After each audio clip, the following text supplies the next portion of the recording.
Namikai Entago Waninggapka. Selamat malam, kembali lagi bersama saya Elsio Titi Halawa pada acara podcast Papua Selatan. Ya, malam hari ini kita sudah ada di Cafe Base Camp dan kita akan berbincang-bincang mengenai pemekaran Papua Selatan dalam berbagai perspektif. Dan juga tentunya di samping kiri dan kanan saya sudah ada narasumber yang tentunya tidak asing bagi warga Kota Merauke. Di sini ada Kak Raymond, merupakan akademisi, dosen hukum Musamo. Selamat malam, Kak. Ya. Dan juga di sini ada Abang BMG atau yang sering kita sebut Abang Muhar Zain GFC, merupakan perwakilan dari cendekiawan Muslim Papua.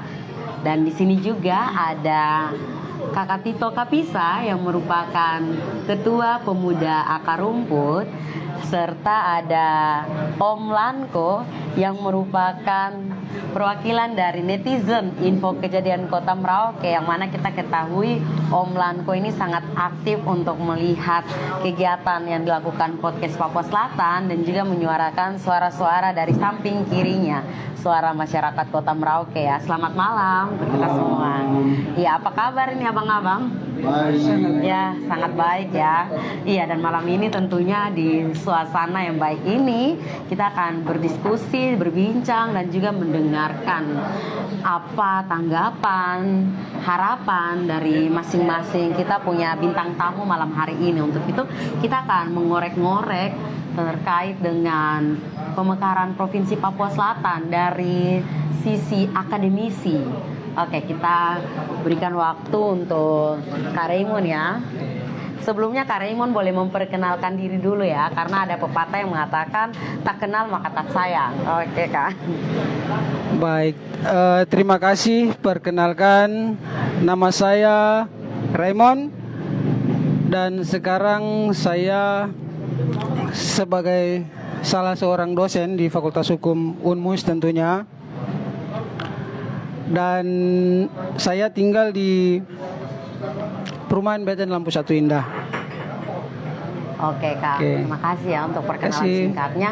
Iya, Kakak, bagaimana pandangan Kak Raymond mengenai pemekaran Provinsi Papua Selatan ini dari sisi akademisinya? Apakah ini memang sudah layak, sudah pantas untuk dilakukan atau bagaimana, Kak? Baik, terima kasih. Sebelumnya saya disclaimer dulu ya. Saya berbicara tidak dalam posisi mendukung ataupun tidak, tapi saya berbicara dari sudut pandang saya sebagai akademisi. Nah, yang pertama harus kita ingat bahwa secara normatif ada syarat-syarat yang memang ditentukan oleh undang-undang. Nah, jika kita bicara dari sudut itu, tentu ada pihak yang akan berpikir bahwa sebenarnya belum layak. Bukan tidak, tapi belum. Nah, Ya. kemudian kalau kita berpikir dari segi teori, ada pihak yang bisa bilang sudah layak. Mengapa? Secara akademis kita tidak bisa menilai pemekaran Papua Selatan ini dari satu sudut pandang saja secara normatif.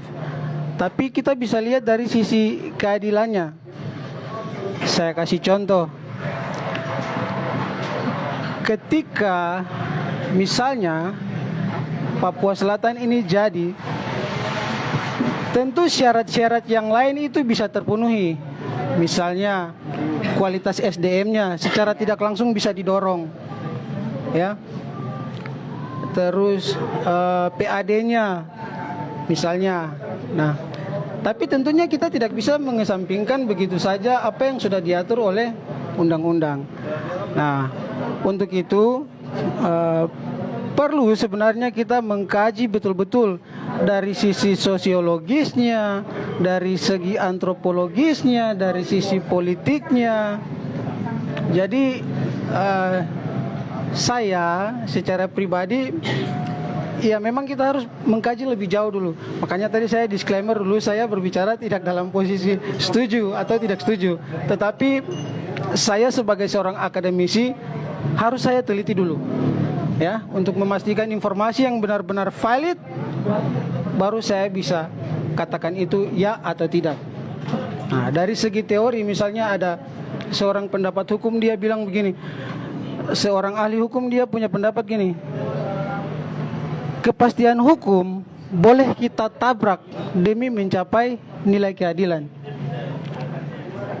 Nah, jadi dalam kesempatan ini saya ingin memberikan sedikit pencerahan supaya bagaimana jika rencana ini memang betul-betul terwujud atau tidak. Mari kita sama-sama buat kajian secara ilmiah, jangan pakai ego kita, ya. Mungkin itu saja sementara. Terima kasih. Iya, sebagai awal itu saja dulu kakak ya. Jadi untuk teman-teman yang menonton dari rumah boleh memberikan pertanyaan ya. Oke, selanjutnya kita akan mendengarkan dari kakak BMG. Pandangan kakak terkait pemekaran Provinsi Papua Selatan ini. Iya, baik Ade. Ini terlihat Ade yang paling cantik di antara kita semua. Jadi luar biasa. Oke, baik. Apa yang sudah menjadi penyampaian daripada akademisi tadi ya.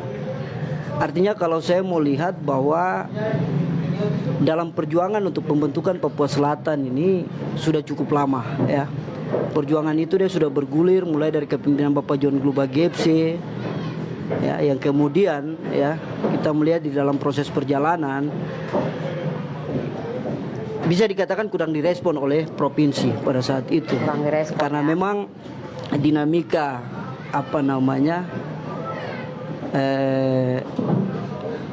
politik ya, dan juga aturan-aturan pada saat itu kan Otsus jilid 1 ya, sehingga memang belum ada ruang untuk kemudian kita berbicara ke arah itu, tapi perjuangan itu tetap berlanjut sampai dengan hari ini ya.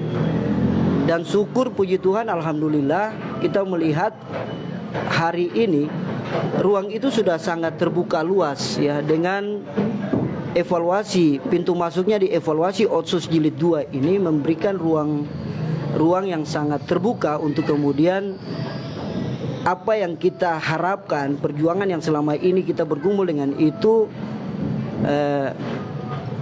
sudah bisa tahapan-tahapannya sudah mulai berjalan ya, seperti begitu. Artinya bahwa kalau saya mau katakan, ini minta maaf tadi mungkin dari akademisi sampaikan bahwa jangan ikutkan ego ya, tapi pada prinsipnya saya di sini ketika kita berbicara penolakan hari ini buang garam di air laut, saya bisa pastikan seperti begitu. Karena proses ini sudah berjalan ya, proses ini sudah berjalan. Pasal 76 Otsus jilid 2 yang kemudian runtutannya ada beberapa poin di situ sangat membuka ruang ya untuk kemudian dibuatkan turunan daripada aturan itu ya, PP peraturan pemerintah ya, yang kemudian yang menjadi polemik ya. Ini persoalannya tadi mungkin akademisi sampaikan terkait dengan aturan. Memang kita ada kenal lex spesialis ya dalam aturan hukum itu sendiri seperti itu ya. Di dalam Undang-Undang Otonomi Daerah itu sudah sangat jelas diterangkan mengenai 5 kabupaten ya. Kemudian melihat daripada spesifikasi atau kekhususan daripada Papua ini sendiri yang kemudian dibuka ruang dengan adanya Otsus jilid 2 ini ya, sehingga menjadi lex spesialis kekhususan seperti begitu. Dilihat daripada keluasan wilayah, potensi daerah ya. Saya mau katakan bahwa potensi daerah Papua Selatan ini sangat luar biasa ya. Baik dari sisi perairannya ya, perkebunannya ya, lalu pertambangan yang mungkin belum diangkat di permukaan, dan itu akan terjadi seperti begitu, sehingga peningkatan PAD itu pasti akan bisa untuk menjawab pembangunan di Papua Selatan itu sendiri. Sehingga dengan ketentuan 4 kabupaten itu sudah fix, tidak ada lagi yang berbicara lagi itu karena ada aturan Tidak, nanti akan ada aturan yang memang mengkhususkan terkait dengan 4 kabupaten untuk membentuk satu wilayah provinsi Papua itu sendiri, khususnya di Papua Selatan ya. Artinya bahwa saya mau katakan Ade Manis bahwa kalau bagi saya pribadi dengan perkembangan yang ada ini ibarat sudah tinggal kita tunggu saja, dong putik saja, tak selesai langsung perangkat Provinsi Papua Selatan terbentuk di wilayah kita ini, seperti begitu. Sehingga ibarat kalau ada yang tolak minta maaf, saya bisa katakan bahwa kita buang garam di air laut, seperti begitu Ade. Ya. Oke, terima kasih ya Bang BMG. Nah, ini kita sudah mendengarkan dari akademisi, kemudian juga dari tokoh Muslim Papua, cendekiawan Muslim Papua. Nah, di sini juga sudah ada yang dari pemuda akar rumput ya. Dan perlu kita ketahui bersama juga ya, memang masalah pemekaran Provinsi Papua Selatan ini pro kontra, antara setuju maupun tidak. Nah, sekarang kita akan mendengarkan suara dari masyarakat sendiri. Baik, selamat malam semua. Ya, selamat malam Kakak Tito. Warga masyarakat Papua Selatan di 4 kabupaten, di Kabupaten Mapi, di rawa-rawa, di dusun-dusun, di pinggir kali, yang malam ini mungkin berburu. Pertama-tama saya ucapkan selamat malam dan selamat mendengarkan dialog atau diskusi kita di malam hari ini. Untuk teman-teman Info Kejadian, Om Dev dan kawan-kawan, Om Rangga, Om Aci, saya ucapkan terima kasih karena luar biasa Info Kejadian Kota Merauke. Ade Elsa sendiri sebagai moderator atau pembawa acara untuk kita. Mungkin bicara tentang PPS, mungkin saya harus kontra dengan saudara dua nih, Bung Muhar Gepse dan Ade Raymond. Sebenarnya konteks orang bicara pemekaran ini sebenarnya harus awalnya itu harus diawali dengan relevan dengan yang namanya Undang-Undang Otonomi Khusus bagi Provinsi Papua. Sudut pandang kami dari akar rumput yang ada berdomisili di Kota Merauke, 20 tahun perjalanan otonomi khusus bagi Provinsi Papua ini evaluasinya sangat minim. Dari tahun 2001 sampai tahun 2020 evaluasinya sangat minim. Undang-undang Otsus ini sendiri kalau kita lihat baik-baik, sebelum kita bicara tentang pemekaran, ini dia akan connect dengan roh Otsus dengan pemekaran Provinsi Papua hari ini. Di Undang-Undang Otsus itu 24 bab, 79 pasal, Undang-Undang Otonomi Khusus bagi Provinsi Papua, yang lama ya, saya bicara yang lama dulu. Itu kontradiksi, sangat kontradiksi itu. Kita lihat bahwa di pasal 28 itu sudah dihapus yang namanya partai politik, sudah dihapus. Terus kemudian di pasal 12 itu tidak berubah. Kemudian di pasal 2, di ketentuan umum pasal 2 tentang klasifikasi orang asli Papua juga tidak berubah. Antara pasal 2 dan pasal 28 itu ada kontradiksi. Saya kasih contoh begini. Di pasal 2 bilang klasifikasinya orang asli Papua adalah ras Melanesia.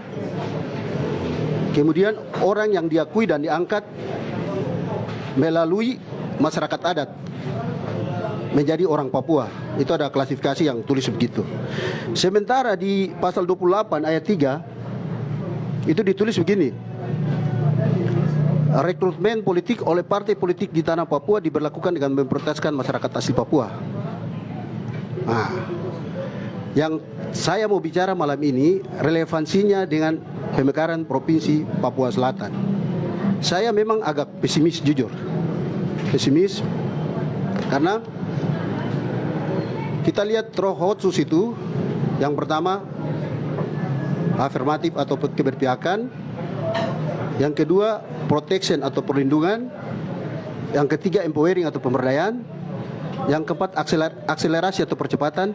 Yang kelima recognition. Ini ada beberapa catatan dari saya yang selama ini menjadi bahan pergumulan saya dan teman-teman di kalangan diskusi di grassroots, di akar rumput. Bro, ini harus connect dengan undang-undang pemekaran Provinsi Papua Selatan, dengan hadirnya pemekaran Provinsi Papua Selatan yang kita dengar apa yang dibicarakan nanti bulan Juni tahun depan ya, mungkin sudah ada undang-undangnya. Relevansinya ini harus melekat pada undang-undang Undang-Undang Pemekaran Provinsi Papua Selatan. Kenapa? Karena yang nanti menjadi korban adalah masyarakat kecil grassroots di kampung-kampung, di pinggiran-pinggiran jalan. Ini harus saya bicara dulu. Walaupun ini sudah diakui negara dan sudah ada pembahasan, sudah ada tahapan dan sampai sudah di saat injury time untuk di plot planning terakhir untuk disahkan. Tapi kita harus bicara dulu, kita bedah dia sehingga plus minusnya kita dapat. Kita bicara tentang umpamanya SDM, sumber daya manusia. Ini yang menjadi masalah, SDM, sumber daya manusia. Hari ini dari sisi grassroots, mungkin saya ingin bicara begini. Karena kita tidak bisa melihat kacamata Merauke saja. Karena ini Provinsi Papua Selatan. Hari ini terjadi lost generation, pembiaran yang berkepanjangan. Bayangkan saja hari ini anak usia sekolah tidak sekolah. Anak usia sekolah tidak sekolah. Saya kasih contoh tidak usah jauh-jauh di kompleksnya saya di Pintu Air. Bagaimana kita mau bangun provinsi sedangkan di kabupaten kita tidak manage baik. Ini mungkin menjadi warning untuk teman-teman yang jadi leader dan stakeholder untuk melihat bagaimana besok jangan sampai hal ini terjadi lagi kalau ada pemekaran. Lost generasi, pembiaran yang berkepanjangan.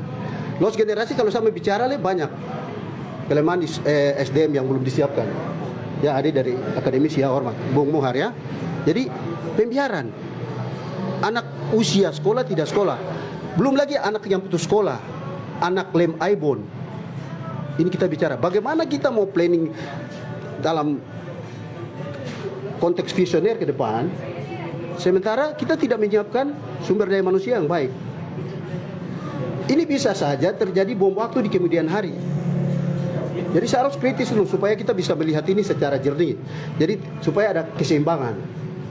Ada pro tapi ada kontra. Jadi mungkin saya kritis kontra untuk supaya nanti kita cari win-win solusinya. Itu yang mungkin saya bicara. Jadi dari itu saya pertama. Yang kedua, saya lihat juga dari sisi protection ya. Umpamanya masalah rekrutmen politik. Hari ini DPR Merauke, DPR kita, anak asli Papua tuh 4 sampai 7 kalau saya tidak salah, orang asli Papua atau orang Papua itu 7 orang. Sementara yang sisa saudara-saudara kita dari luar. Jadi menurut saya begini, ini harus kita kalau grand design terlalu besar ya, tapi kita refleksikan ulang supaya besok dalam sisi proteksi ini ruang-ruangnya di pemekaran besok kita isi. Ini harus dipahami oleh semua. Kalau hari ini minta maaf, nafsu untuk kita mau hadirkan Provinsi Papua Selatan, oke, tidak jadi masalah. Tapi yang nanti jadi korban di kemudian hari siapa? Ini saya harus bicara jauh. Hari ini kalau saya mau kritisi, kita belum. Jujur saya bilang Merauke ini belum ada pemimpin yang visioner, yang melihat Merauke jauh ke depan. Melihat Merauke jauh ke depan. Untuk itu malam ini saya harus keras, tegas dan saya kritis. Ya. Supaya hal-hal yang terjadi lost generation, pembiaran yang berkepanjangan, kemudian hak rekrutmen politik yang tidak melibatkan kita, itu satu. Yang kedua, saya harus masuk sedikit ke rekrutmen PNS. PNS ini begini, kita lagi mau jemput bola pemekaran Provinsi Papua Selatan. Saya sebut bola pemekaran ya. Sementara sumber daya manusia yang kita siapkan ini dari sisi PNS itu sampai hari ini honorer masih banyak juga yang dirumahkan. Jadi bagaimana pemerintah harus di internal birokrasi pemerintahan Merauke harus membuat analisa jabatan atau analisa beban kerja untuk saudara-saudara kita ini, bagaimana caranya direkrut. Saya pikir orang di birokrasi lebih tahu karena kita ini lebih ke politik, jadi mungkin kita hanya dalam konteks ini saya bicara begitu Kak. Buat analisa jabatan, analisa beban kerja, kemudian kita ini kan dapat leg spesialis. Yang tadi saudara saya, adik ganteng Bung Muhar GFC, ada ngomong. Jadi kita dapat leg spesialis di Undang-Undang Otsus pasal 62, orang asli Papua berhak mendapatkan pekerjaan. Ini Otsus lama, kalau Otsus baru saya belum terlalu hafal. Jujur saja, yang lama 24 bab 79 pasal itu lama mungkin saya hafal, tapi yang baru nih baru baca sedikit jadi belum masuk ke dalam. Baru terawang dari baru luar. terawang. Iya, Jadi iya. itu jujur. Jadi ini yang saya mau jelaskan untuk kita semua sebagai bahan refleksi supaya kita bisa dapat win-win solusi ya, keseimbangan. Nah, jadi bukan berarti kita tidak mau pemekaran, tidak. Tapi ya itu ada pertimbangan-pertimbangan yang mungkin kita cari supaya bisa dapat solusi. Saya lanjut. Nah, sekarang dari sisi pemberdayaan ekonomi, saya harus singgung ke pasar sedikit. Hari ini kan mama-mama Papua ya, kita mama-mama Papua jualan di pinggir pasar. Terus kemudian sampai detik hari ini mereka menjadi objek pembicaraan di mana-mana. Menjadi objek pembicaraan dalam topik apapun, mereka jadi objek. Kenapa tidak dibuatkan pasar mama-mama Papua? Umpamanya di samping itu Jalan Paulus Nafi itu ada rumah-rumah itu dibebaskan, pemerintah bayar di samping gor itu. Kemudian di situ ada pasar mama Papua dekat pasar Wamanggu. Kenapa tidak bisa dibebaskan? Pemerintah harus punya planning yang besar tentang itu. Nah, sekarang kita lihat bahwa mama-mama lagi semua yang ada yang jual noken di pinggir-pinggir jalan. Kemudian noken itu berkaitan dengan apa? Jati diri ya, jati diri kita. Nah, kenapa tidak dibuat macam-macam ini supaya bisa pasarannya laku secara komersial? Dibuat festival noken. Dan festival noken sekaligus dengan lagu daerahnya, dengan tarian daerahnya yang berbau sini tentang budaya. Kenapa tidak dibuat festival? Supaya bisa menyerap mereka. Nah, itu yang saya mau lihat dari sisi tadi saya bilang empowering ya, pemberdayaan. Nah itu satu. Ya. Sekarang saya lompat lagi kan tadi saya bicara 5. Nah, saya bicara sekarang recognition. Apa itu recognition? Penghargaan terhadap kita. Penghargaan dan pengakuan terhadap kita. Maksud saya begini, di sela-sela apapun pemerintah nanti duduk pimpin, kan kita ini orang grassroots, kita orang bawah. Kalau bisa ada ruang untuk kita berpartisipasi dalam pembangunan. Kalau birokrasi itu diisi oleh orang-orang birokrat, ruang-ruang di luar birokrasi seperti seni, olahraga, ya seni termasuk musik dan lain-lain. Kenapa tidak kasih ruang untuk kita berpartisipasi? Artinya ada disiapkan semacam budget porsi untuk kita di kepemudaan. Mungkin lewat KNPI. Komite Nasional Pemuda Indonesia disiapkan budget di situ buat porsi ini atau apa, sehingga kita di grassroots akar rumput atau teman-teman di luar birokrasi ini bisa dapat sentuhan juga. Itu. Itu dulu. Yang terakhir dari 5 tadi, yang terakhir baru nanti saya kasih kembali ke ADS. Akselerasi ini penting begini. Satu daerah kalau mau maju itu lifestyle, gaya hidupnya harus besar, harus bukan berpikir besar saja, tapi berjiwa besar dan action. Satu daerah akselerasi. Kita mau semua jadi provinsi, tapi kita tidak mau lihat kondisi MAPI bagaimana, kondisi Asmat bagaimana, kondisi Bovendigul bagaimana masalah-masalah batas wilayah tanah sudah clear belum, hak wilayahnya sudah clear belum. Itu harus kita lihat lagi supaya percepatan ini cepat. Ketika kita mau jalan percepatan dengan pemekaran, tapi kita masih ke belakang lihat masih tertinggal banyak masalah. Ini menjadi persoalan untuk infrastruktur. Contoh ya, jalan di Bian, Okaba Bian sampai di Tubang ya, Kimam, Kaliburaka. Terus kemudian di Jagabob, kemudian di Nokenjerai dekat dalam kota ya, Nokenjerai sampai sekarang belum dibangun ya. Masih bolong-bolong. Kemudian jalan-jalan di sana. Bilang nanti pemekaran Provinsi Papua Selatan baru kita bangun. Ya, saya berharap mudah-mudahan itu menjadi prioritas infrastruktur karena ini akan membuka isolasi kampung-kampung untuk bisa masuknya mama-mama dari kampung bisa jualan ke kota, akses ekonomi jalan, perputaran ekonomi jalan. Itu mungkin sementara dulu, saya kasih kembali ke MC karena saya terlalu lama. Tuhan berkati, nanti kita sambung lagi. Siap Kakak Tito. Sudah ada beberapa poin yang disampaikan ya. Mantap. Itu juga bagian dari menyuarakan isi hati ya Kakak ya. Dan juga di sini kita sebelum ada tanggapan dari kakak yang lain, kita akan mendengar lagi dari suara netizen. Karena selama ini kita punya Kakak Lanko nih aktif mengikuti info kejadian Kota Merauke, dan juga ada beberapa kali Kakak Lanko sendiri ada mengomentari tentang PPS sendiri ya, Pemekaran Provinsi Papua Selatan. Mungkin Kakak bisa menyampaikan beberapa hal ataupun apa yang selama ini Kakak lihat masyarakat butuhkan seperti apa. Apakah dari masyarakat akar rumput sendiri menerima pemekaran ini atau seperti apa Kak? Silakan. Ya, selamat malam. Kalau saya itu sederhana saja. Kebetulan saya punya masa lalu, artinya background saya itu kemarin tuh hitam. Dia pekat seperti air yang mengalir di Kalimaro.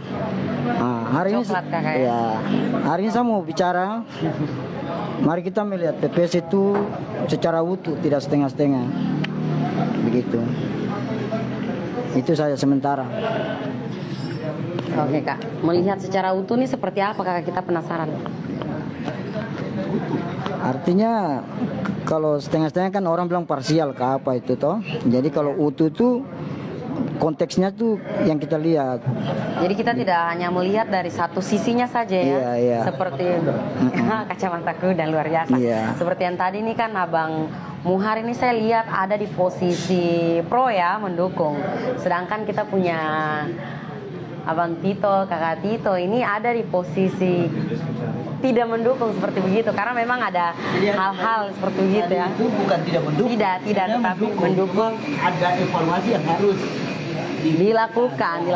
Nah kan di sini kita punya kakak akademisi nih antara ya, masih melihat karena memang butuh kajian.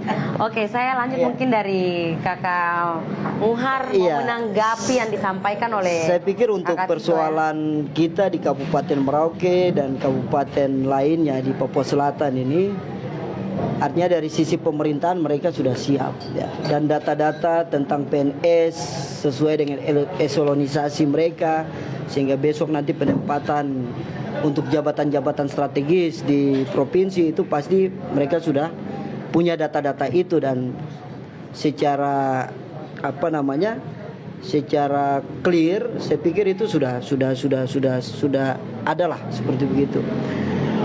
Nah, yang perlu kita pikirkan hari ini bagaimana ya untuk langkah-langkah kita pasca daripada PPS itu sendiri ya, karena saya bilang tadi bahwa ini ibarat buang garam di air laut.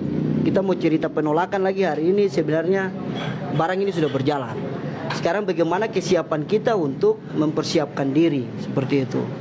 Nah, pendekatannya adalah terkait dengan undang-undang otonomi khusus jilid 2 ya. Di dalam penyiapan daripada provinsi, baik secara internal pemerintahan ya, maupun untuk peningkatan yang tadi Kakak Tito tadi sampaikan terkait dengan bagaimana mendorong untuk eksistensi mama-mama Papua atau kesejahteraan ekonomi daripada masyarakat. Tinggal sekarang bagaimana penguatan kita hari ini untuk melihat detailnya. Karena di dalam ruang undang-undang itu sudah sangat jelas bahwa di pasal 76 Otsus jilid 2 di poin 4 itu memberikan ruang untuk partisipasi orang Papua asli, khususnya di wilayah selatan kalau kita berbicara.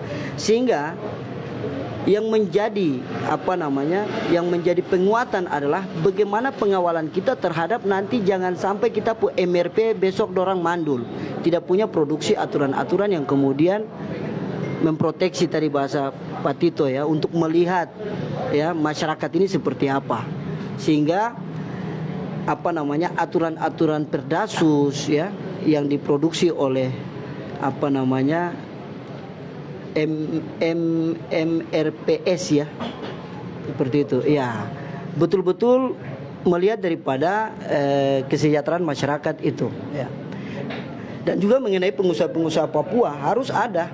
Saya kemarin diskusi sama salah satu tokoh Papua dan cukup berperan dalam melakukan LPSE ya, seperti itu ya. Itu ya terkadang kan kita kita kalah dengan orang-orang di luar ketika sudah masuk di dalam jejaring itu. Nah, sekarang bagaimana ya kita pikirkan, artinya ini salah satu untuk melihat membuat pagar dalam aturan sehingga kita punya orang-orang asli Papua, pengusaha-pengusaha muda ini juga bisa bermain peran di situ. Seperti penguatan mereka itu yang harus dilebihkan. Jangan sampai nanti proyek-proyek yang ada itu dikerjakan oleh orang-orang yang dapat tender dari Jakarta atau dapat tender dari daerah-daerah lain untuk masuk kerja di dalam kita punya wilayah, sedangkan kita punya pengusaha-pengusaha juga ada untuk itu ya. Terus yang berikut, saya mau tekankan bahwa hari ini kita sangat berbahagia dengan Otsus ya. Hasil daripada evaluasi. Pertama mengenai keuangan. Keuangan selama Otsus jilid 1 itu kan informasi yang kita dapatkan itu gelondongan yang kemudian datang ke provinsi kemudian dibagi jatah ya. Dan itu jatuhnya di provinsi. Nah, di dalam Otsus jilid 2 ini transfer langsung ke kabupaten kota. Ya. Dan pengakomodiran mulai daripada kampung-kampung lokal itu apa yang dibuat untuk kepentingan masyarakat lokal itu diakomodir untuk kepentingan untuk kemudian disesuaikan dengan anggaran Otsus yang ditransfer langsung ke kabupaten kota. Ini bentuk afirmatif yang sangat luar biasa kalau saya mau bilang. Sehingga bagaimana pengawalan kita di kabupaten ya untuk bagaimana dana Otsus itu bisa berjalan secara maksimal, tidak lagi seperti dulu ya. Dana Otsus banyak tetapi masyarakat pada berteriak bahwa kita tidak sejahtera, kita begini, kita begitu, seperti apa yang tadi disampaikan oleh Om Tito tadi, seperti begitu. Itu yang saya lihat bentuk afirmatif yang sangat luar biasa yang kemudian kita harus kawal itu secara bersama ya. Yang kedua terkait dengan tadi ada bicara tentang partai politik lokal. Memang kita di Papua ini tidak begitu ya Pak ya, karena MK sudah menolak itu ya. Bentuk bargainingnya apa? Bentuk bargainingnya adalah DPRK yang kemudian nanti kita akan direkrut untuk kalau tidak salah 25% daripada jumlah kursi yang ada dan itu anak-anak asli yang ada di daerah untuk duduk dalam, sehingga di kabupaten kota nanti kita kenal dengan bikameral ya. Ada anggota dewan yang terpilih secara partai politik, ada pengangkatan ya. 25% daripada kalau tidak salah 25% daripada jumlah kursi yang ada, seperti begitu. Sehingga sehingga ini sebenarnya kenapa dibuat seperti begitu, untuk menjawab afirmasi ini sebenarnya. Terus penguatan orang-orang yang duduk besok di situ juga untuk melihat itu begitu. Dan provinsi ini secara teori pemerintahan ya, ini kan untuk memperpendek ruang ya, memperpendek ruang untuk rentang kendali dalam proses pembangunan. Seperti begitu. Karena kita lihat wilayah Papua sangat luas, ya. Dan minta maaf ya saudara-saudara dari Jayapura juga. Artinya saya melihat bahwa di dalam internal Papua sendiri ini terjadi politik internal, ada politik dominasi yang kemudian di dalam jilid 1 itu berjalan. Nah itu yang dalam pengamatan saya melihat itu, sehingga daerah-daerah yang kemudian tidak bisa punya peran baik di provinsi itu akan tenggelam, begitu. Nah sehingga pemekaran ini sangat perlu, apalagi dengan jangkauan luasan Papua ini yang sangat luas, ya. Sehingga mudah-mudahan dan abang bisa yakinkan, ketika Papua Selatan ini besok terbentuk, ini mungkin kita yang paling maju mungkin, bukan menyepelekan yang lain. Karena dari sisi daerah kita ini, dari sisi daerah kita ini sangat strategis, ya, sangat strategis. Kalau sampai besok Tabuka sampai dengan Wamena Tabuka itu kita punya jalan masuk sampai dengan, karena ini kita pintu gerbang untuk akses perairan, seperti begitu. Sehingga bagaimana penguatan yang tadi Pak Tito bilang, perlu pemimpin-pemimpin yang besok ya punya pandangan yang baik, begitu. Artinya melihat semua aspek gitu, begitu ya, supaya betul-betul masyarakat ini ya bukan hanya sekedar pada saat pemilihan saja diperlukan, tetapi kemudian pasti ada pada pemilihan pembangunan terhambat, ya, pembangunan tidak berjalan efektif seperti. Nah kita harapkan besok jago-jago kita dari Papua Selatan ini maju, ya, sehingga mereka bisa melihat secara detail terkait dengan persoalan pembangunan yang, dan potensi di kita ini ya itu sudah kalau baca daripada Bupati Asmat ya, punya penyampaian Pak Kambu itu ada beberapa poin tentang potensi kita yang sangat luar biasa, dan itu kalau dioptimalkan baik luar biasa ya. Untuk Kabupaten Merauke saya kita bicara Muting ya, perusahaan besar ya. Terus beberapa tempat lagi ada perusahaan-perusahaan besar yang ada. Adik itu CSR-nya saja itu, Dik. Itu kalau dikelola untuk kepentingan itu di luar APBD. Ketika itu dikelola secara baik, saya yakin dan percaya masyarakat di sekeliling itu akan punya kesejahteraan yang baik.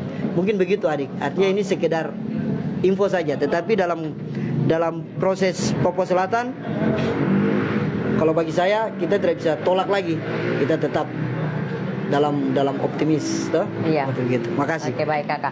Oke, saya ada beberapa yang tadi sempat saya lihat ada yang menanyakan juga. Melanjutkan dari yang tadi disampaikan Kakak Tito ya tentang 20 tahun Otsus ini, dan yang kita tidak bisa tutup mata juga bahwa di kalangan masyarakat trauma dengan janji-janji manis pemerintah. Seperti dengan adanya Otsus sampai 20 tahun ini, sampai kita menuju pemekaran Provinsi Papua Selatan, angka kemiskinan maupun angka putus sekolah bagi orang asli Papua kita tidak bisa katakan itu minim, karena itu sangat tinggi sekali. Nah, menjawab hal ini dari tanggapan Kakak, akademisi seperti apa, Kak? Terima kasih, kembali lagi ke saya. Nah, kembali lagi saya disclaimer nih ya. Ya. Saya tidak dalam posisi mendukung ataupun tidak. Oke, di tengah ya. Netral. Saya akan berbicara dari pandangan seorang akademisi bagaimana kita melihat masalah ini, baik secara normatif maupun secara teoritis. Nah, ada beberapa hal mendasar. Sebelumnya saya mau samakan sifat dulu ini ya. Kalau kita bicara misalnya kita bicara soal teori tujuan hukum misalnya nih ya. Nah, saya samakan sifat bahwa dalam hal tujuan hukum itu harus melihat tiga aspek. Yang pertama kepastian, yang kedua keadilan, dan yang ketiga kemanfaatan. Kalau kita bicara dalam konteks PPS nih ya, saya bawa dalam konteks PPS. berarti yang pertama kita harus lihat aspek kepastian hukumnya. Nah, secara regulasi sudah memenuhi syarat atau belum? Syarat administrasi atau belum? Itu yang pertama. Yang kedua, kalau kita bicara dari segi keadilan, adil ini relatif. Jika PPS ini jadi, adil untuk siapa? Ya. Oke, kalau memang adil untuk masyarakat, kenapa tidak? Ya toh? Nah, gitu. Dan yang ketiga, harus punya kemanfaatan. Nah, ini saya samakan sifat dulu nih. Oke.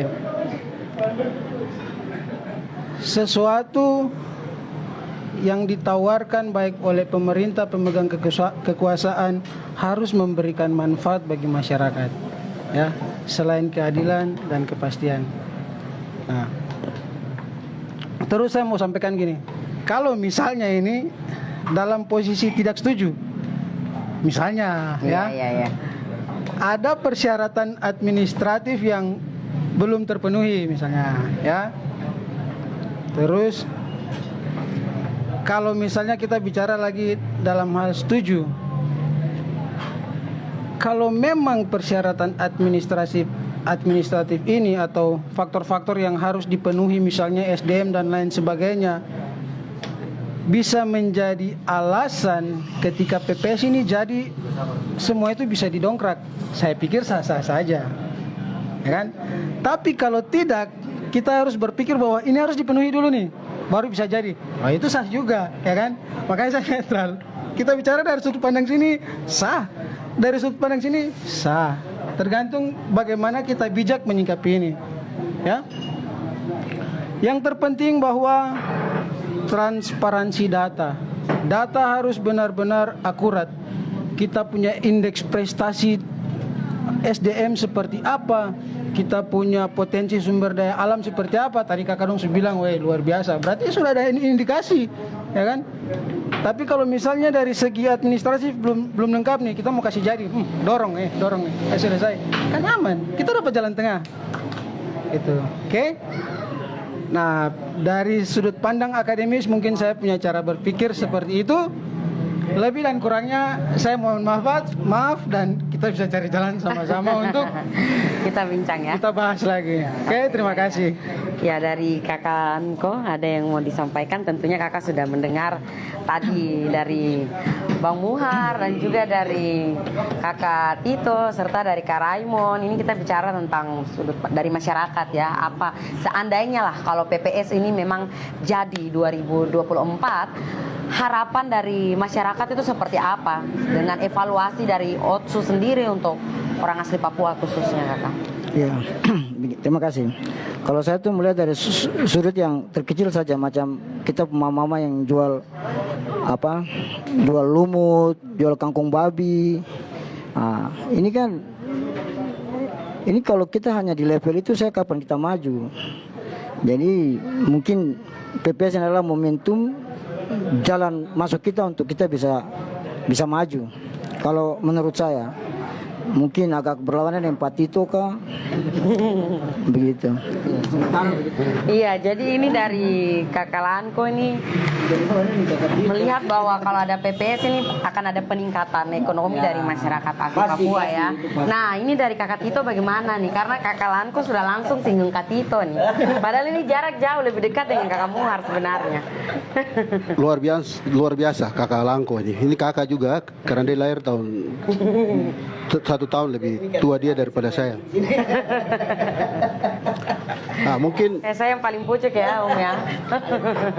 mungkin sebelum saja Kakak Langko saya masuk ke Ade tadi, masalah aspek hukum tadi.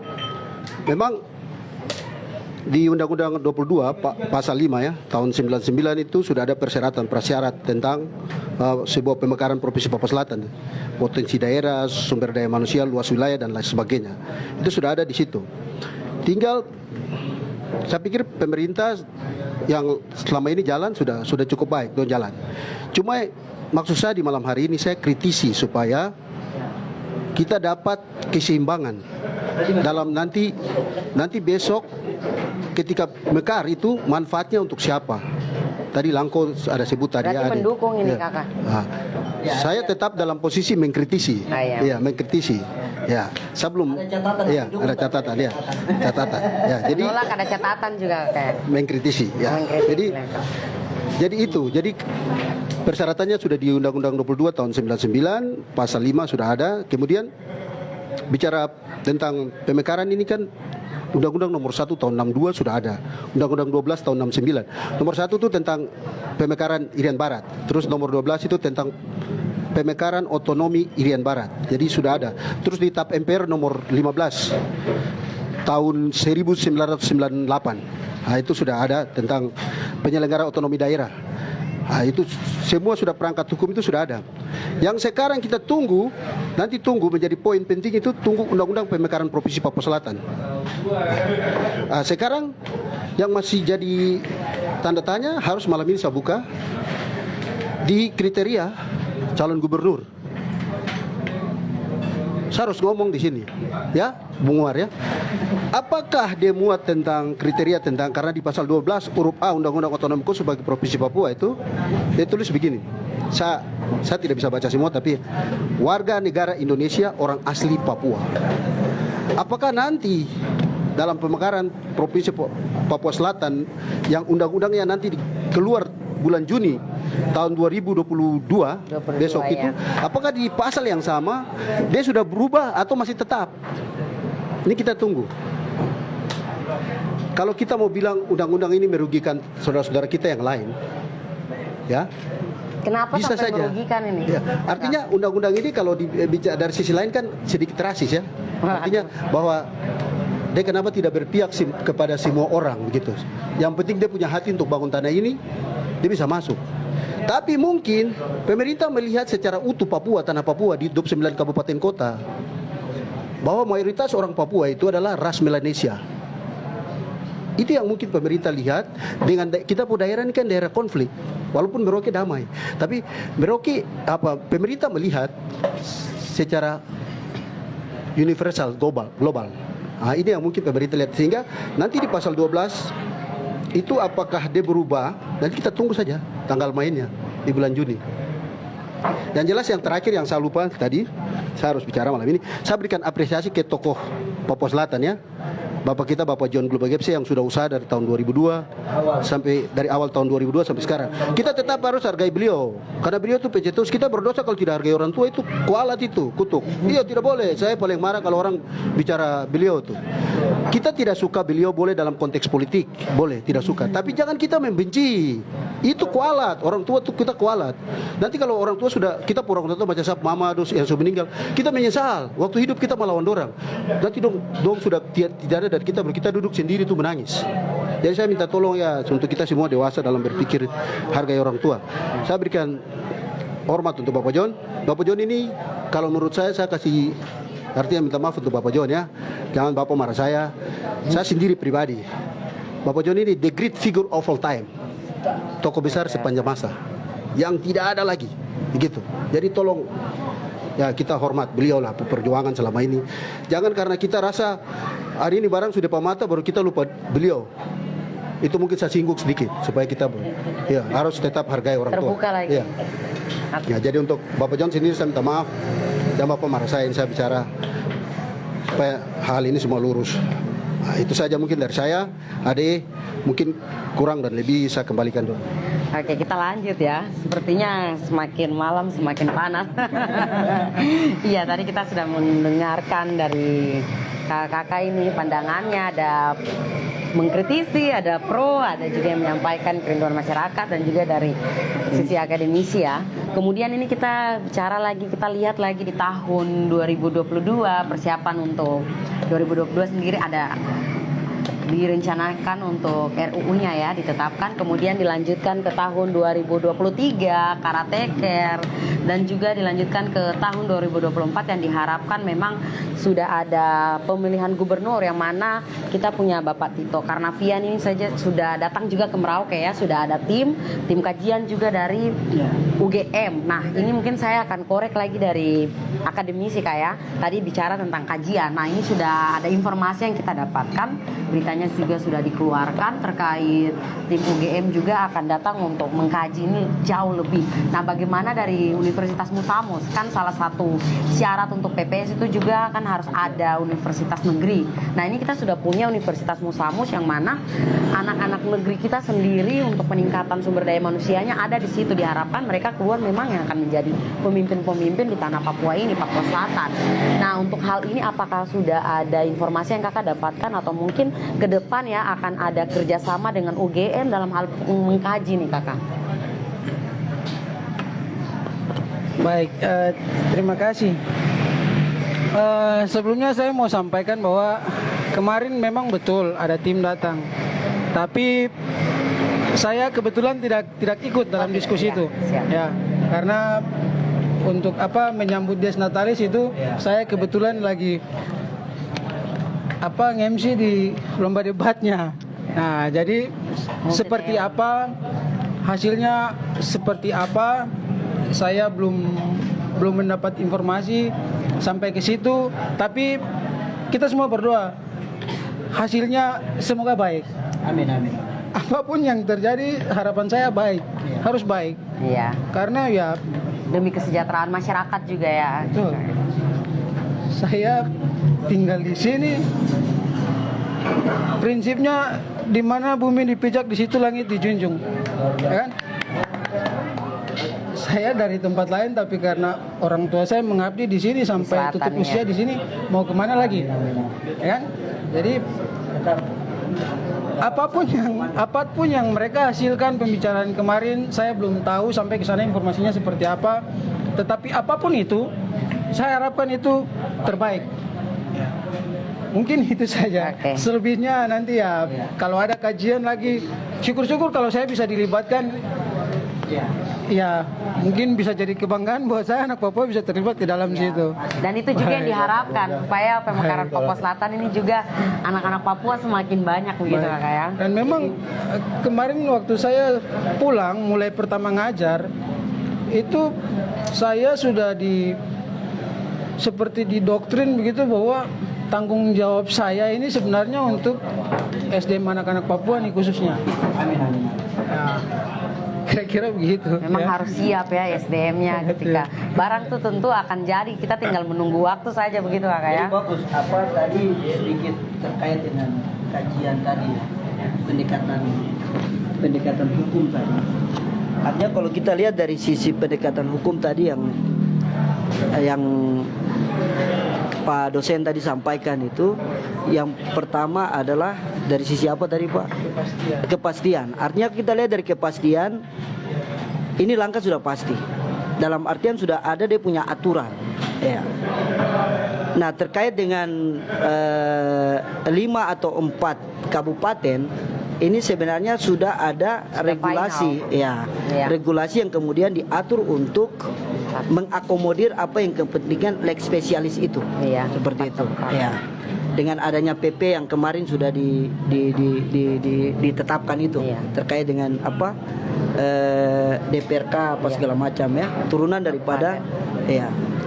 Terus dari sisi yang kedua apa tadi Pak dosen? Keadilan. Nah, kalau saya lihat dari sisi keadilan ini dikatakan mudah-mudahan adil. Memang orang bilang adil itu milik Tuhan 100%. Kita bisa mencapai mungkin batas 75% itu sudah luar biasa. Iya, seperti begitu kan? Apakah sudah 75% nih ya kan Kak? Artinya bahwa dengan adanya rentang kendali yang ada ya, semakin dekat rentang kendali kita untuk bisa membuat pembangunan ya, seperti begitu ya. Tinggal jaminan ya, yang tadi saya katakan jaminan aturan-aturan internal untuk kepentingan kesejahteraan masyarakat itu. Karena kita percaya keadilan berarti pendekatannya adalah bagaimana masyarakat itu sejahtera. Iya kan? Kalau masyarakat tidak sejahtera berarti tidak adil. Iya kan? Logikanya kan di situ. Sehingga yang tadi saya katakan, dengan adanya produk aturan ya, turunan daripada Otsus jilid 2, kemudian PP yang mengatur tentang spesifikasi daripada urusan-urusan Otsus itu ya, yang kemudian ditindaklanjuti pada tingkatan Perdasus dan Perdasi. Ya. Sehingga betul-betul pengawalan kita punya saudara-saudara di tingkat MRP, DPRP, terus DPRK sampai tingkatan kabupaten itu betul-betul clear begitu. Ya. Karena kita tidak mau lagi aturan yang sebenarnya bola kebahagiaan, kesejahteraan itu sudah ada. Tinggal bagaimana kita melihat itu gitu. Keseriusan, kefokusan. Selama ini tidak ada saya lihat. Ya. Khususnya di Otsus jilid 1. Minta maaf ya. Kita bisa baca ada persoalan korupsi, ada persoalan ini dan lain sebagainya. Seperti itu. Artinya kita harapkan juga seperti begitu, sehingga mudah-mudahan dengan adanya ini juga bisa. Terus pendekatan yang ketiga tadi apa, Om? Kemanfaatan. Ya, dengan adanya momen pemekaran ini ya mudah-mudahan punya manfaat untuk kesejahteraan masyarakat. Titiknya di situ. Dan kita inginkan seorang pemimpin yang terbaik untuk Sulawesi kita Selatan. Itu aja. Dan masyarakat besok sampai barang ini terjadi 2024 kita pilih siapa pemimpin yang terbaik. Mari kita sama-sama kawal untuk proses pembangunan ke depan. Saya pikir mungkin begitu dari saya. Terima kasih ya Bang Muhar. Iya, kita kembali lagi ke Kakak Tito nih, Kakak Tito. Ini kan kita lihat juga di masyarakat saat ini, dari semua kalangan ini ada pro kontra juga terkait nama provinsi. Ada yang setuju untuk memakai nama Provinsi Papua Selatan, tetapi ada yang tidak setuju dan lebih menginginkan untuk namanya menjadi Provinsi Animha. Nah, dari Kakak Tito sendiri melihat dua nama ini, menurut Kakak mana yang lebih baik, Kak? Ya baik, kembali lagi. Selamat malam. Menurut saya kedua nama ini baik saja. Ya baik. Tapi tadi lagi kembali ke Bapak dosen tadi harus kita kaji lagi. Dan artinya nama juga perlu dikaji karena kenapa? Kan kita ada Kabupaten Mapi, Kabupaten Asmat, Kabupaten Bovendigul, 3 kabupaten gabung ke kita. Kalau kira-kira kalau kita pakai Animha ini kan, Animha ini dia nama kan melekat di wilayah adat. Hak Anim kemarin toh, nah, itu sebenarnya Animha itu melekat itu. Ya itu kalau saya mau sedikit kontra ke nama Animha itu. Nah kalau soal nama PP saya pikir kita jalan dulu. Umpama ini kalau saya sedikit masuk pro lagi ya. Kalau memang mau soal nama, kita jalan dulu soal nama itu masuk. Nah, nama ini jalan dulu PPS. Ketika nanti sudah jalan, kau mau roba-roba dia itu terserah. Terserah. Tapi lebih baik jalan dulu karena waktu ini terbatas. Sedikit lagi bulan Juni tahun depan sudah ditetapkan undang-undangnya. Jadi saya pikir soal nama itu menurut saya yang ada saja kita jalan dulu. Kalau disuruh pilih, saya bilang yang ada saya kita jalan. Terima kasih. Jadi ada mungkin begini masalah nama. Saya ini mantan ketua Ansor juga. Dan kemarin pergumulan di netizen itu luar biasa terhadap nama ini ya Kakak ya. Banyak yang mempersoalkan ya. Iya. Ketua Ansor yang memberikan kepada perwakilan daripada DPR RI. Saya pikir begini, dalam pandangan saya artinya tanpa menggugurkan daripada nilai persatuan dan kesatuan daripada wilayah kita selatan ini. Itu yang pertama. Terus yang kedua, ini suatu proses yang kemudian sudah ada kajian ya. Yang kemudian itu mungkin tadi Om tidak bergumul dalam akademisi ya waktu kajian itu. Itu sudah ada kajian di situ. Tinggal nanti kita minta apa yang menjadi pandangan. Begitu. Artinya bahwa begini, kita jangan terkontaminasi dengan situasional yang kemudian orang punya pemikiran terus kita anggap itu salah. Ini ruang demokrasi. artinya usul siapapun dia bisa usul gitu. Tinggal bagaimana ketetapan daripada pemerintah pusat untuk menentukan Memakai nama yang mana. nama yang baik yang mana, kan begitu. Jadi ini persoalannya bukan langsung Ansor sampaikan itu langsung dibuat jadi anima. Tidak, ini masih ada proses. Ada yang mungkin nanti bilang Arafura, ada yang mungkin nanti bilang gabungkan nama saja. Bahkan ada mungkin bilang yang lebih ekstrim, sudah pakai nama tanah saja, Kalimaro. Bisa terjadi. Artinya ini semua pemikiran orang. Iya kan, tinggal yang tadi memang pergumulan nama ini juga menjadi penentuan untuk kemudian untuk bisa sama-sama enak, sama-sama nyaman dengan nama ini, sehingga dalam pergumulan pemerintahan juga bisa. Yang jelas saya mau tekankan di sini bahwa Bagaimana kakak? Indonesia jadikan dulu Namanya? apa Nusantara. Tapi begitu Indonesia jalan, namanya berubah jadi Indonesia. Terus yang kasih nama minta maaf, bukan orang Indonesia pertama. Orang mana nih yang pertama? Itu George Fisher L sama James Richardson Logan. Itu 1855. Nama Indonesia. Jadi bisa nama ini juga nama sangat menyamar. Tapi ini nama mempengaruhi begitu ya, sangat mempengaruhi. Nama ini sangat mempengaruhi proses. Tetapi yang tadi kakak Tito ini kan misalnya waktu, daripada kita buang-buang waktu dengan menentukan nama ya. Iya. Artinya begini, ada yang bukan buang-buang waktu. Iya. Saya menanggapi dari apa yang disampaikan kakak Tito, kan larinya intinya ke sana nih kak. Ini kan persoalannya begini, siapa punya pemikiran ya sah-sah saja mau kasih masukan, mau kasih pendapat.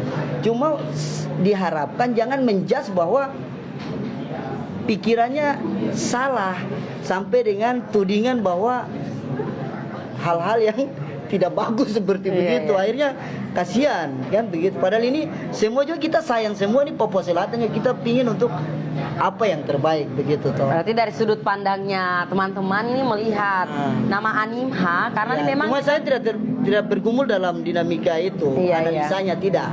Ini karena kebetulan saya ketua Ansor, maksudnya mantannya. Ketua Ansornya hari ini adalah Alfisari. Dia yang serahkan barang itu ke sana, Dora yang kaji barang itu. Dan jelasnya sudah ada kajian. Karena kita menghargai ini ya 7 wilayah adat di tanah Papua, itu yang mungkin menjadi salah satu. Jadi pada prinsipnya ini usulan toh. Nanti mau ditentukan nama mana yang terbaik ya itu yang paslah sebenarnya. Tapi dari kakak Lanko dulu, bagaimana terkait nama ini? Kalau saya nama tetap PPS toh. Kalau kemarin Podcast Papua Selatan atau Provinsi Papua Selatan kakak? Jadi kalau kemarin ada usulan Anima tuh mungkin karena kemarin tim dari Jakarta tuh kan mereka datang ada titipan. Mereka sengaja untuk dari Pegunungan Bintang bergabung ke Papua Selatan sini. Mungkin dari pihak akademisi mengkaji kalau mereka kemarin tuh Pegunungan Bintang itu kan dari wilayah adat Wapago ya Pak Tito. Di luar dari Ahanim ini. Jadi itu mungkin dia hanya memproteksi saya supaya artinya kita tetap murni Ahanim saja seperti begitu. Artinya kita hargai Pak John yang konseptor awalnya barang ini nih ya. Pak John. Begitu. Kalau saya begitu, maaf kalau malam ini teman-teman narasumber semua sarjana. Makanya saya di sini saya bicara di luar kacamata intelektual toh. Artinya saya bicara realitas saja di lapangan gitu. Begitu. Sebenarnya juga tanpa melihat sarjana ataupun tidak ya, tetapi di mata Tuhan semua manusia tuh sama, semua tuh sama-sama berharga ya. Besok dia sentuh ke semua. Iya. Masyarakat semua. Jadi masih dalam topik nama ya? Nama ya. Soal nama. Jadi saya kembali lagi, tidak ada pengulangan tapi Penambahan. memang kalau kita dengar dari kenapa tadi saya agak singgung ke 1855 nama Nusantara, karena kalau dilihat Grandis nama Papua Selatan itu kan 1898 ya. Terus nama Indonesia diketemukan itu 1855. begitu. Jadi memang ada relevansinya. Jadi kalau kita lihat dulu Nusantara ya, nama Indonesia Nusantara Sumpah Palapa, namanya Nusantara ya. Kemudian tiba-tiba diganti dari peneliti-peneliti itu George Wishart L dan James Richardson Logan toh. Kemudian Adolf Bastian itu 1884 sampai 1894 di Berlin. Kemudian yang terakhir Ki Hajar Dewantara bawa di 1913 di negeri Belanda, baru jadi nama Indonesia. Jadi berubah dari Nusantara ke Indonesia dulu. Indonesia dulu baru Indonesia. Itu lagi ada proses lagi. Malaysia Archipel, baru Indonesia, baru Indonesia. Nah, jadi itu proses semua. Tapi karena hari ini waktu, kalau saya masuk ke pro, karena tadi kan saya kontra, kalau bisa jalan dulu. Terima kasih, saya kembali ke Adil. Iya, oke. Iya. Pro atau kontra nih, kakak? Masih tetap ya, masih tetap. Oke, silakan kakak. Sama juga dengan nama Papua ya, sebelum jadi Papua Irian Jaya. Itu Belum kakak. beliau vokal karena orang biak. Karena di dunia ini, di Merauke, di dunia ini yang bisa berkembang biak cuma orang biak. Jadi dia vokal bagus. Luar biasa anekdotnya. Oke, ya. Terkait nama ini tadi sudah ya, Bang Muhar sudah, kemudian Kakak Tito juga kembali ke nama lagi, tidak mau ganti topik ternyata Kakak Tito nih. Kemudian dari kita punya Kakak Lanko juga sudah berbicara soal nama. Mungkin akan disimpulkan tentang nama ini dari kita punya Bapak dosen. Oke, Kak Raymond. Iya, terima kasih. Saya teringat satu ungkapan dulu, apalah arti sebuah nama. Ya. Tapi dalam konteks ini kita tidak bisa anggap ini sesuatu yang sepele. Ya. Nama mewakili identitas, nama mewakili karakteristik, ya kan? Nama mewakili kultur kita. Ya. Jadi pertimbangan saya secara secara pribadi sebenarnya kita harus pikirkan dulu, kira-kira kalau kita memakai nama Animha mewakili yang lain tidak? Apakah yang lain akan merasa didiskreditkan atau tidak? Ini saya hitung, misalnya ini kemungkinan terburuknya nih, ya kan? Misalnya kalau kita sudah bicara soal itu, tiba-tiba ada yang kita tidak merasa terwakili, ini misalnya menarik diri, terus kalau tidak sampai menarik diri, misalnya proses ini dipersulit, diputar-putar sampai harus dapat kata pastinya. Nah ini kan sayang juga, ya kan? Jadi kalau saya pikir ada baiknya kita menempatkan sesuatu yang sifatnya umum, mudah dikenal, mewakili semua, Keadilannya. menunjukkan karakter kita, mewakili karakter kita, ya kan? Mewakili identitas kita. Soal tadi kakak bilang jalan dulu sudah, nanti mau ada pergantian nama, tidak apa-apa, atau kita mau ganti nama dulu terserah. Tapi hal-hal yang kecil yang tadi saya sampaikan itu kiranya jadi pertimbangan kita juga. Jangan sampai itu nanti bisa jadi sandungan juga buat kita. Nah, jadi harapan saya, apa yang terbaik dari kakak orang, kalau memang itu baik untuk kita masyarakat, lakukan. Kenapa tidak? Selama itu bisa memberikan keadilan buat kita punya masyarakat, lakukan. Selama itu bisa memberikan manfaat buat kita punya masyarakat, lakukan. Tanpa menghilangkan kita punya karakter, kita punya ciri, kita punya jati diri yang sesungguhnya. Mungkin itu saja. Terima kasih deh. Iya, terima kasih Kakak Raymond. Iya, kita berbincang-bincang nih tidak rasa sudah 1 jam lewat 10 menit dan ini mungkin adalah acara podcast terlama ya sepanjang LC ada di sini. Iya, dan tentunya memang hal ini ke depan menjadi PR buat kita bersama karena banyak hal yang harus dipersiapkan tentunya ya, yang biasa saya simpulkan dari pro kontra, mengkritisi dan mendukung di sini ya diskusi kita malam ini. Dan sebelum kita menutup acara podcast akan ada closing statement dari masing-masing narasumber. Yang pertama saya kembali lagi ke kakak dosen dulu ya.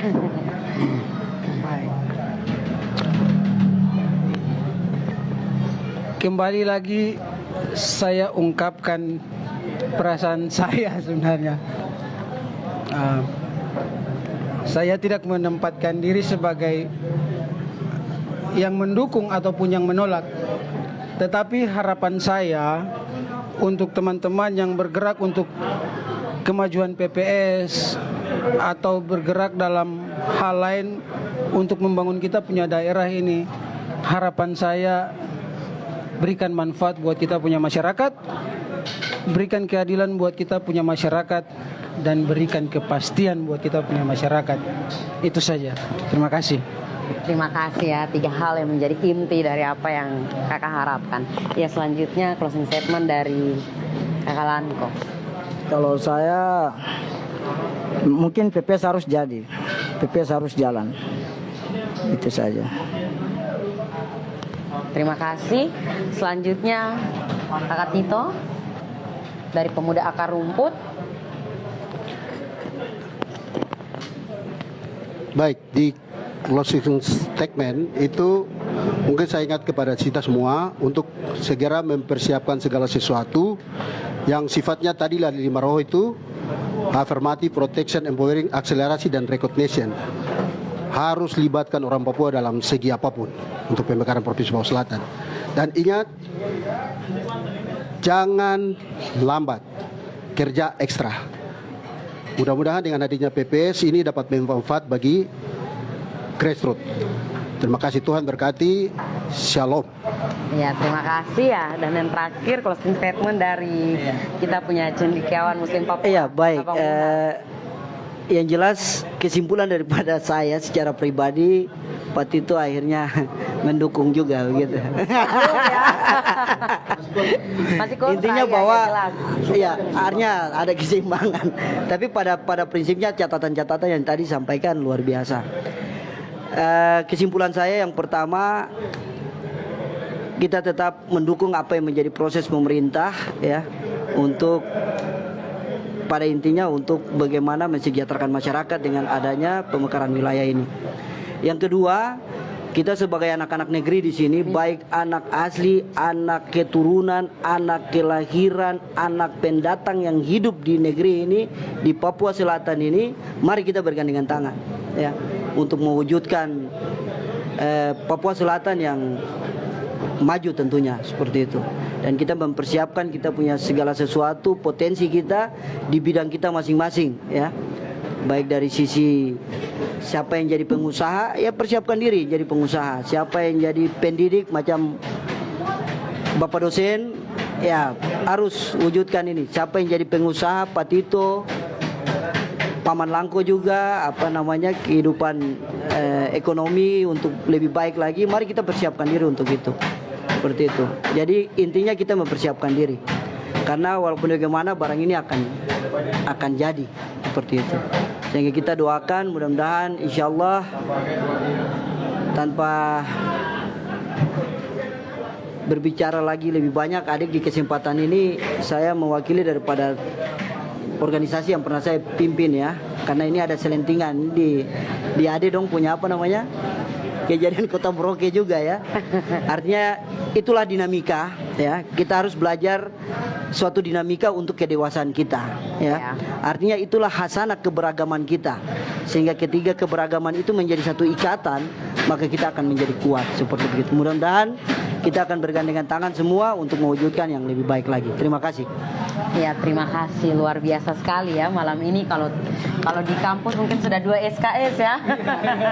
Kita sudah dapat kuliah gratis ini dari masing-masing narasumber yang luar biasa dengan pengalaman hidupnya, dengan segala sesuatu yang baik di luar sana.